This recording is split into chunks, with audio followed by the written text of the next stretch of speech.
Welcome back.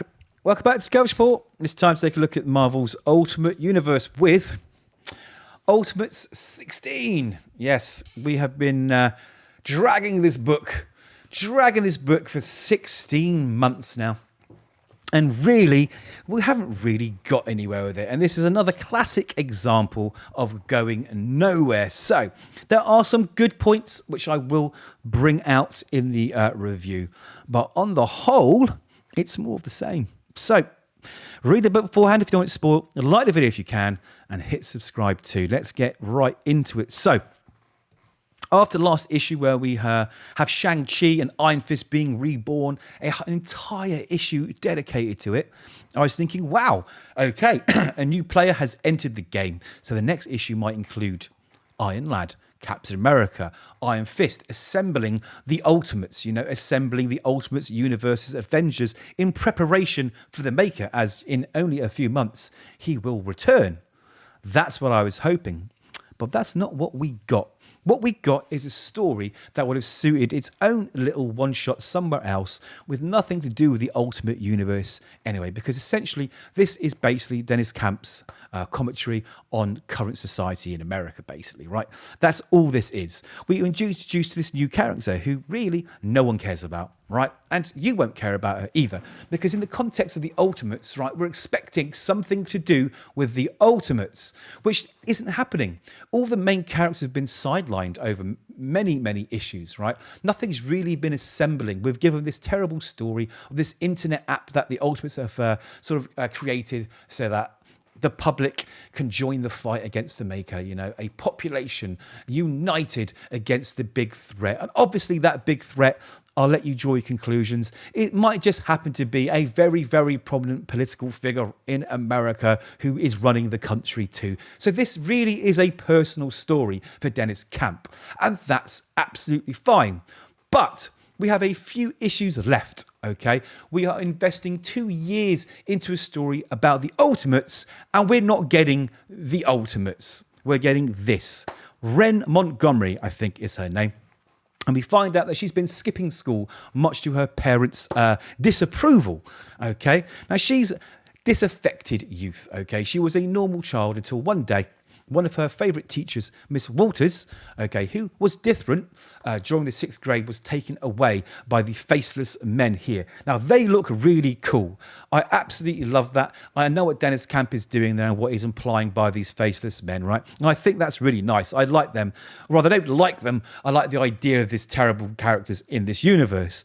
Now, the difference between Miss Walters was that she would teach free thought, basically, right? She would say, listen, you don't have to believe in what's going on. The old system has flaws, ours does too. It's important to recognize them, right? She taught about the elections, the Magna Carta, and the universal rights of man. She was one of those teachers who trying to get the children to think, to question things, which is great. Okay, I don't have any problem with the ideas in this story, okay, but I think it's too close to what's going on right now in America, and it is polarizing America. I made one video about a view of mine, not political, all right, but connected to something political, and I had some very interesting responses. So I think this should have been maybe approached with more care about the publishing date of this story as well. So anyway, this completely changed her. She was told to be quiet, don't say a word, put up with the misery, keep it inside, okay? Which, a lot of people are told to do. So again, I'm not against the principles of what Deniz Camp is trying to say in this book. I just think it doesn't fit here. We've got this character that is suddenly thrust in a few months before the Maker's coming back, right? Okay, with no fanfare, with no lead up, with nothing that we're supposed to connect to, okay? She has a friend, her best friend Mia, in fact. They do everything together. They took baths together when they were babies. They share their clothes, their toys, everything. But one day she developed gills. Okay, so she's obviously a mutant of some kind. And she mysteriously vanished too, probably killed. So this was when she was also again told to be quiet. don't say anything, just put up with it until one day we see this newscast where we got this giant footprint of a giant man. This goes back to another story earlier on in the arc where they left that big footprint after a battle to sort of send a message to the secret bad guys that are trying to usher the Maker back into the universe, that they are being watched and there is a resistance movement. Now this really, really triggers her to become different, do what Miss Walters said, but she also triggers her to join the resistance, right? The Ultimates resistance. She keeps this from her family, but she does live sometimes in fear of that door knocking, of those faceless men coming for her too. So every time the door knocks, it's like, oh my God, is this the time? Is this the time? Now she starts asking questions. She starts learning about things. She starts discovering truths. And again, they shape her from this young, impressionable girl into someone who has joined the resistance, takes part in missions, and she meets like-minded people too. A lot of this issue is completely wasted in these meetings and this rhetoric, and it gets put into you over and over and over again, and it gets to a point where we get it, we know she wants to fight the power, that's absolutely fine, but a lot of this story is wasted on the character that really no one cares about. Okay, she's not Iron Lad, she's not Captain America, she's not Giant Man, she's not She-Hulk. She's some character that's thrust in that maybe we're supposed to care about, but you know what, this close to the end goal or the end game as the case may be, right, it's a little bit too late.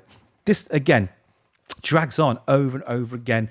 The issue repeats a lot of the things that have been happening in the previous issues over and over again, showing the people, getting fed up, showing the people starting to rise up, showing these heroes show themselves and unite people together so that they can take the Maker on together, over and over and over again. Flashbacks. And honestly, at this point in the issue, I'm like, where are we going with this? And of course, we lead to this moment that has been sort of sewn in there, the day the door knocks, and it is the bad guys. So they come in and they mercilessly, without questioning, shoot her father, cut her mother in half. Now that looks cool, I'll be honest, right? Okay. And again, if this story was just a story on its own, not even connected to the Ultimates, right, it would really, really resonate with me. Or maybe if they introduced this character at the very beginning and this was her backstory, I would care right now about this character, and I really don't. Anyway, we're treated to some cool little fight scenes. She runs away, and unfortunately for her, she is being pursued, and it looks like one of the bad guys is about to chop her up. But the people rise up, and this lady here brings out her gun, and die you fascist piece of shit, I basically is what she's saying. So again, we're still drawing these parallels to the real world. Deniz Camp wants you to know that he doesn't like all the things that are going on in the world, and that is fine, because I don't like a lot of things that are going on in the world. I'm not taking political sides here. I'm just saying it's really close to the bone, and I'm an Englishman, right? I'm not living in America. I mean, watching the news for the last week or longer, I can see how polarizing it is and how very careful you have to be about anything you say, right? And again, it's forced in our face. Now, she shoots one of these faceless men, allowing her to make her escape, and she's calling her buddies, right? Because this Altnet, this app where people can come together and form resistance against the Maker, right? That's what it's there for. But unfortunately, they visited all her friends first, and we see their bloody remains in those panels up there. So it looks like she's on her own. Anyway, it comes to the point where he catches up with her. She tries to shoot him, and he absolutely slices her hand off. Absolutely slices her hand off. But lucky there's someone else there. Just happens lucky there's a trampy guy there that picks up the gun and shoots him, enabling her to escape once again. So her just a little alt app out again, and she finds one of the other people that are in this resistance who has survived, and he's a delivery driver, a male delivery driver, and he says get in, and takes her off to safety somewhere, I guess. Her hand bleeding. She doesn't seem to be reacting like I would react if I had my hand cut off. She seems pretty cool with it, pretty calm with it. And there we go. We have this very interesting backstory about a character that no one cares about, introduced to a story too late for it to really matter. I mean, is it going to matter? Who is she? Are we going to find out that actually she's someone pivotal? I don't know. But it says at the end here, 2 months remaining, because there are 2 months before the Maker returns. And there's 2 more months of this book doing absolutely nothing. This is purely a vehicle for someone to tell the world what he thinks. And that's fine. That's absolutely fine. I know it really is fine. But where's the story? Where's the Ultimates? Where are these guys? Why are they not front and center of this book? That's what pisses me off. it is bad. It is bad. Now, the art's nice enough. I didn't mind the art at all. In fact, I think it's a different artist this time. But story-wise, again, it's forgettable at this point. It's another story that's wasted some of the momentum that was building up to this maker coming through. We get these issues where we get the whole issue dedicated to something, thinking it's going to lead on to the next issue, and all those things are going to lead on to the next thing, and they don't. They're almost like self-contained stories because they're self-contained issues that the writer wants to let you know he feels. And this is the problem with the book, all right? It is a jumble. It is a mess of messaging and no cohesive story tying it together, other than the fact the synopsis says the maker's coming and the Ultimates are trying to form a resistance and prepare for his arrival so they can take him down. Anyway, those are my thoughts. I'm sure some of you would disagree. And you know what? Absolutely fine. I say it all the time. It's absolutely fine if you disagree. It's just my opinion. And at the end of the day, my opinion doesn't mean shit. Doesn't matter if I don't like the book. What matters is if you like the book. And if you like the book, then I'm happy for you too. So let me know your thoughts. What do you think is going on with this book, really? Do you like it? Do you dislike it? Let me know. Just talk about it, right? Talk about it. I don't want people screaming at me in the comments like a lot of people do. I just want to talk about it. Tell me why you think it's really good, right? Why you think, this issue was important to leave out all of the actual characters from the Ultimates to focus on this brand new character. Just talk. Just talk and I'll listen, right? You're not wrong.